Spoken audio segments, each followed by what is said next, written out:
I enjoy to meet you, welcome you. Thank you. And it's an honor to have Ron Charles, the Indiana John of the Christian history, Yeah.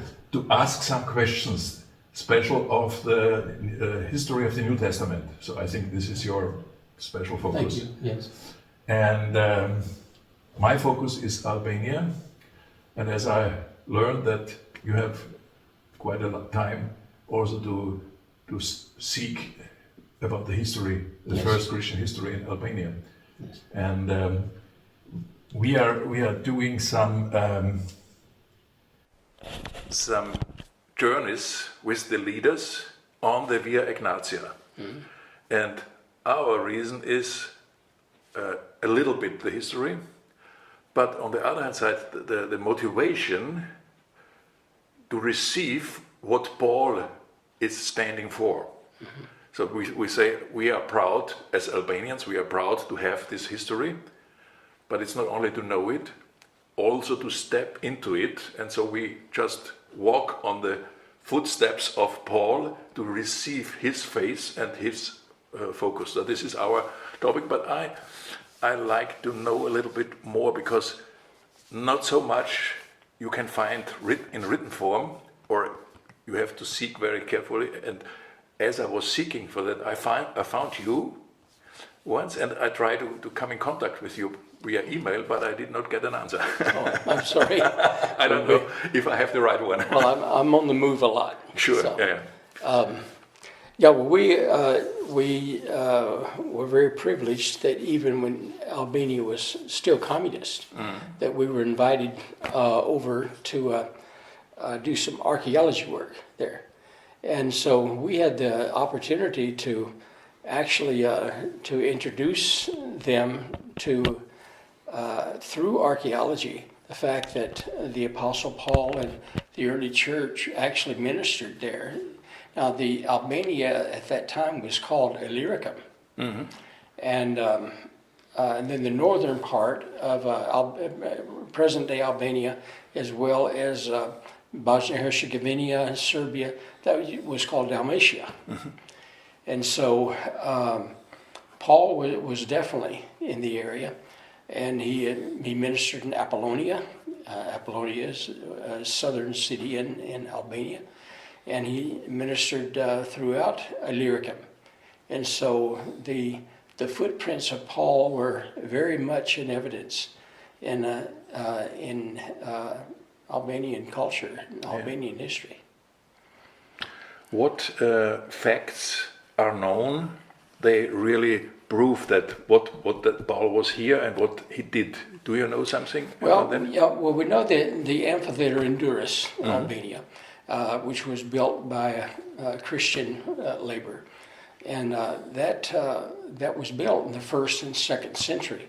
And we know that Titus, the book of Titus was mm-hmm. written.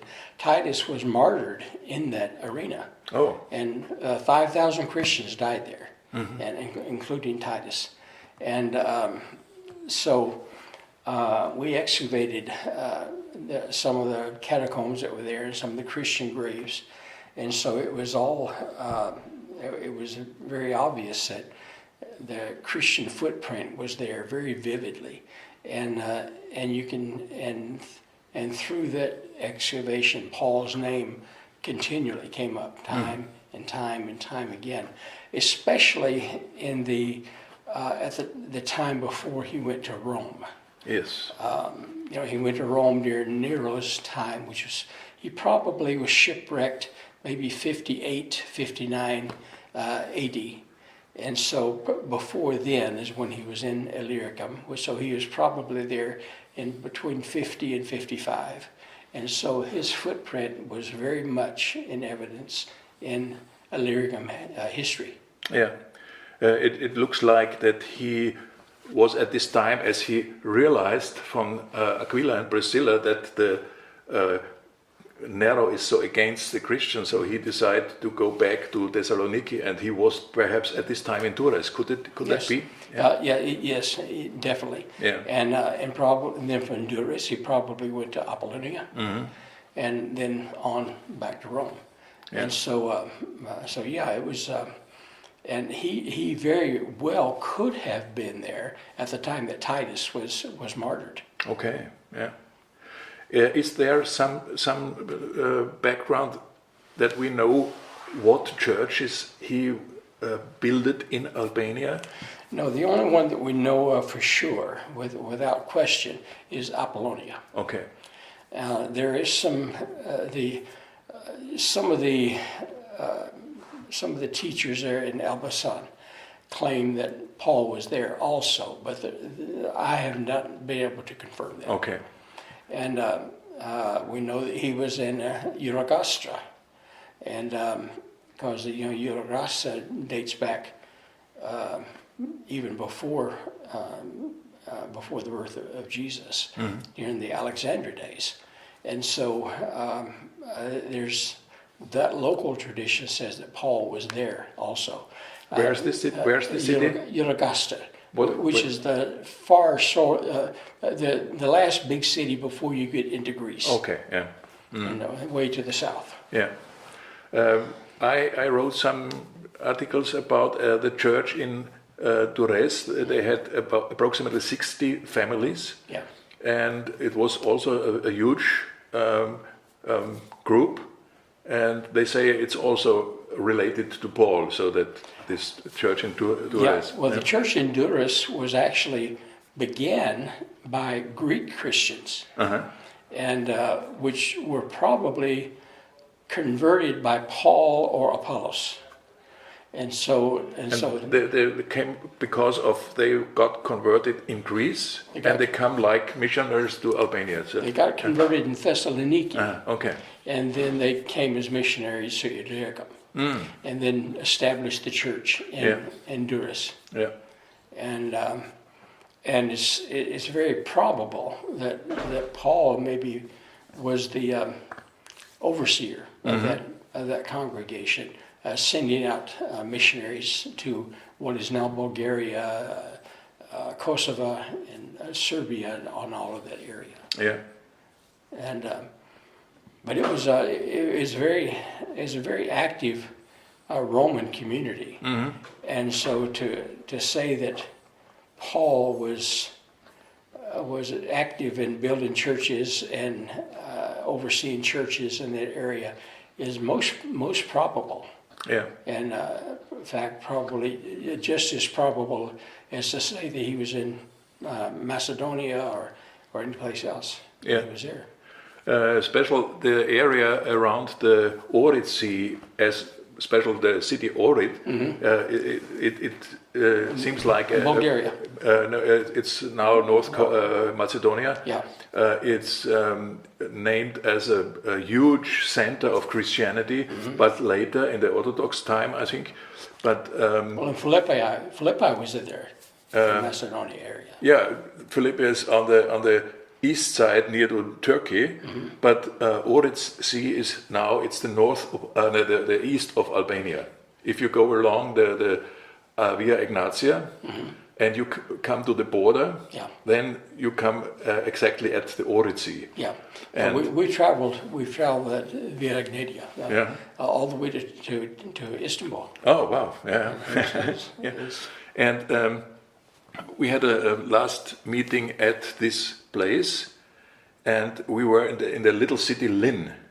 And in Lynn there is a huge ruin of a cathedral, but it's quite too big for what is necessary. They had a huge building, but never there was a big city. So do you know something why this is such a thing? Was it a Christian center, or was it important for something? Well, there was a Christian center in Peshkapia. Peshkapia is now in Kosovo. Was Yugoslavia. Yeah. And so there was when all of that area was Dalmatia, there was a center of Christianity in that area, and so that from Peshkapia is how they got the Christian influence throughout that whole eastern border area, Bulgaria, Macedonia, all of that was centered from that location. Okay, yeah. So in this area, in the north part, in Montenegro and so Serbia, the Bukovil movement, they come from the Pauliniana, Pauliniana. Yeah. It was a movement coming from Turkey, and they were coming up to Bulgaria, and then from Bulgaria to the other parts of Balkan, and they are named Friends of God. It's the name of Bukovila, means name of God, Yeah. Friends of God, and they were very strong, persecuted from the Catholics. But after the king become a Bukovila and a friend of God, so they were really nearly the first church. King Zog? I don't know the name of the king, but this was a very early movement, and out of this movement, the French Reformation was influenced. So Okay. it's interesting that from the Balkan grows up, and the first kind of Reformation in Europe comes from the Balkan. It's very interesting. Well, you know, Constantine, he was born in Illyricum, Okay. and so his heart was always to that area, and so I'm sure that with his influence, building on the foundation that Paul had established, and we know that the church in Shkodra Yeah. was established by Apollos. Oh. And I don't say it's not the it was not a companion of Paul, but certainly it was. He's mentioned in the gospel in the book of Acts as when it says some say that you're from Paul and from Apollos. Yeah. Apollos then established the church at Shkodra. Oh, yeah. And so the Albania, what we had the opportunity to do in 1990, we were excavating the amphitheater in Durrës, Yeah. and so they filmed it, and we were on TV throughout Europe, and what we did, it was actually illegal at that time. It was still under communism. Oh, yeah. And so it was, but what we did is that we would show them artifacts that we had found. I said, now this shows that this is a Christian artifact. So your mothers and fathers and your ancestors, they were not only Christian, but they died for their faith. And this shows, this proves that they went through much persecution, and they accepted Jesus willingly. Wow. And that for only the very first time in Illyrian history, during your, and we would tell them, it says, during your history, you have been forced to believe what the Greeks said to believe. You were forced to believe what the Romans said that you must believe. You were forced to believe what the Persians say that you must believe. And you were forced into this, and for the first and only time in your history were you able to make a choice. And when you were able to make a choice, you chose Christianity. And this archaeological artifact proves that you chose Jesus. And not only did you choose Jesus, you chose to die for him. And this is the legacy of your country. Wow, yeah. And how many did you say were killed in the stadium? 5,000. Wow. And it was through the What year the around? blood games. It was first and second century. The first, I think the first blood game was 52 AD, and it went on until 117. 117 was the last one. It was Hadrian. Hadrian. Hadrian stopped them. But 5,000, where does they come from? So was this from a bigger area? They were shipped in for the games, and so. But most of them were Christian prisoners. Yeah. And they would ship them. They shipped them in from Macedonia, from from Greece and from Turkey and different places into that for the new arena. Was this a special arena because Yeah. it was such an important thing, or something? Yes, and it was built. It was like the circus in Rome, except it was a smaller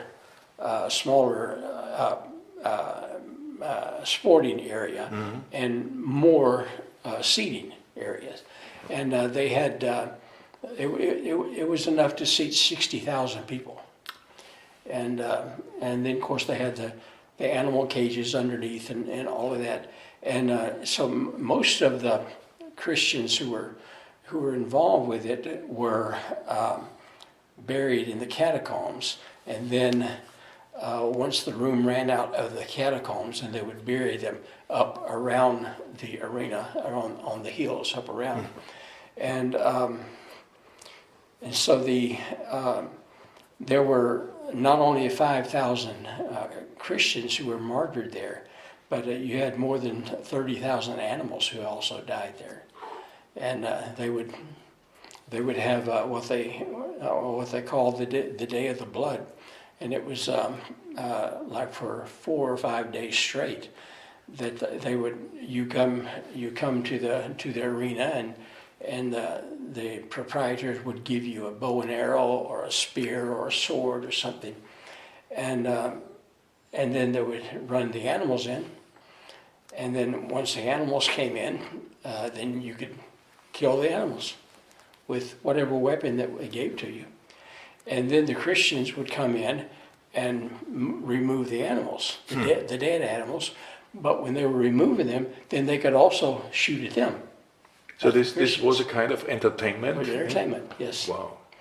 And so there were at least 30,000 animals died along with the Christians. And these people, they make these things. Were they special people? So it was not for the normal people, I think.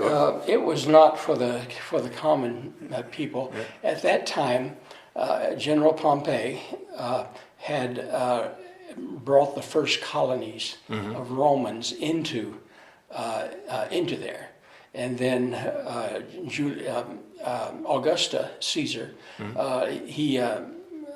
he brought colonies in also, and so they were the first ones to bring Romans into that area to resettle, and a lot of that land under Nero and under Caligula and under Claudius was given to the military as a reward for service, and so this entertainment was put on to entertain the former military, so that the Caesar would say, I appreciate what you've done, and this is for your entertainment.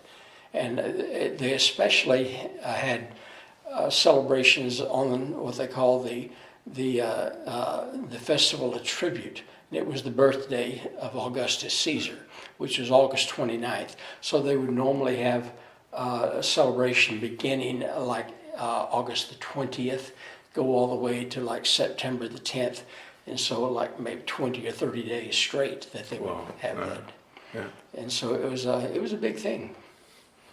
And the arena there in Durrës was unique in that it really was specifically put on in a dedication to the military. How many seats did this stadium have? There was about 60,000 could seat in there. Now that included the seating and the standing room up around the top. That you could stand up there, and depends on where your level of service was, whether you were a general or a private in the military, is where your seating was. and the cost to go to the arena. Let's say, as an example, on the front row, you would say like maybe €100 for a ticket, up to the ones at the top, maybe 25 cents. But it was dedicated to them, and then once the military had filled, it had all been sold for them. Then it was open to the public. Yeah. After that, but the military and their families, they had priority. And all this thing, what you found, and as you was there for researching, is this now in a museum, or where is it? Yeah, where is it? The Archaeology Museum in Durrës. Yeah. And there's one particular thing as a tablet.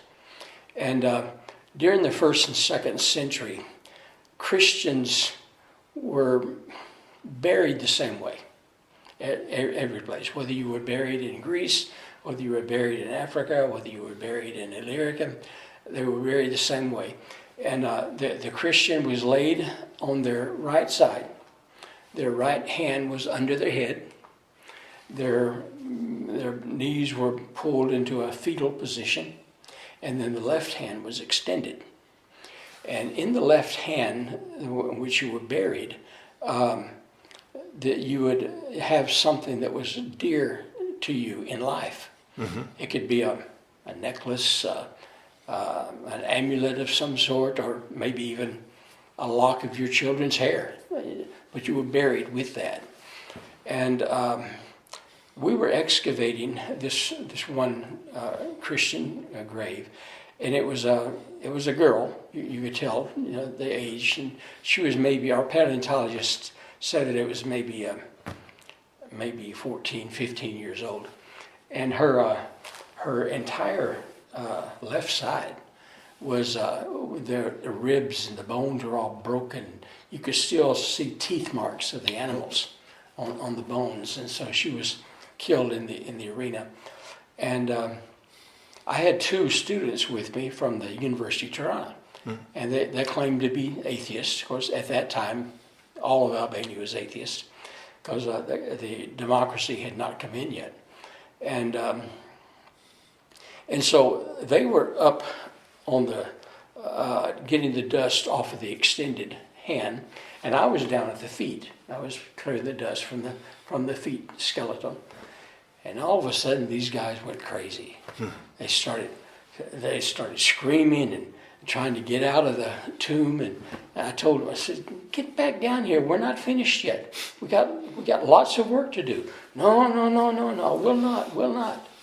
And so I said, "Why? What's the problem?" And so they pointed down at the extended hand.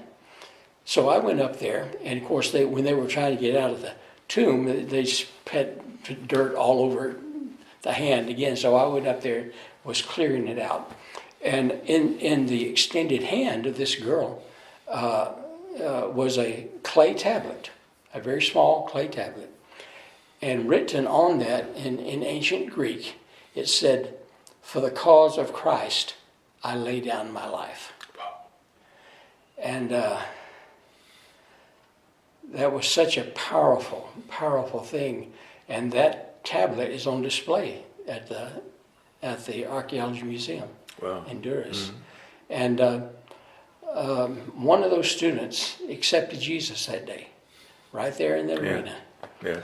And I've often said that little girl probably didn't even enter her mind that 2,000 years after she died, that her testimony for Jesus would still be powerful enough to melt the heart of an atheist. Yes.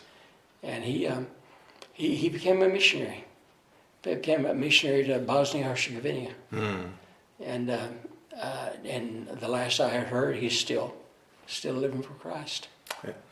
And but yeah, we found lots of that type of thing. Mm-hmm. And it was placed in the museum in Durrës, also placed in the museum in Tirana at the university. And so those were the artifacts that we had the television television news for showing the people of Albania that they chose Jesus when they could choose any religion they wanted. They could have chose the Greeks, they could have chose the Romans, they could have chose any of them, but they chose Jesus. Yeah.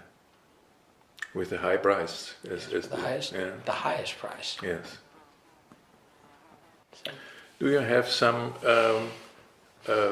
knowledge about the Illyric religion?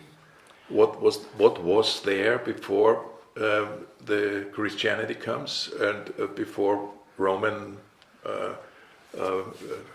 religion comes into the country? Do you have some information at that? I don't have a lot of information. I just know that it was more of a religion to honor the spirits of the earth, the spirits of the mountains and the spirits of the trees, and but especially the mountains. Yeah. They actually worshipped the mountain spirit, okay, and as their ultimate god. And then when the Christian missionaries came back in the pre-crusade days, they said, it's okay that you worship the spirit of the mountains, but let me tell you his name. His name is Jesus. Uh-huh.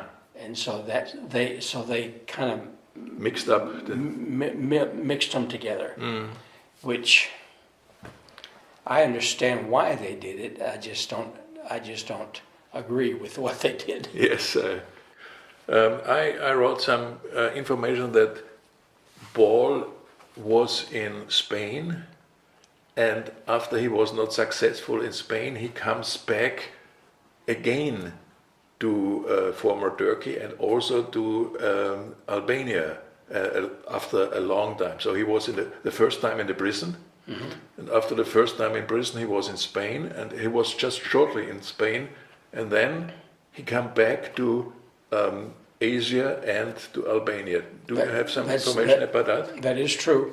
He went to Spain. He first went to Marseille, and Lazarus, the one raised from the dead. Yeah. Lazarus went to Marseille and started the church in Marseille. Oh.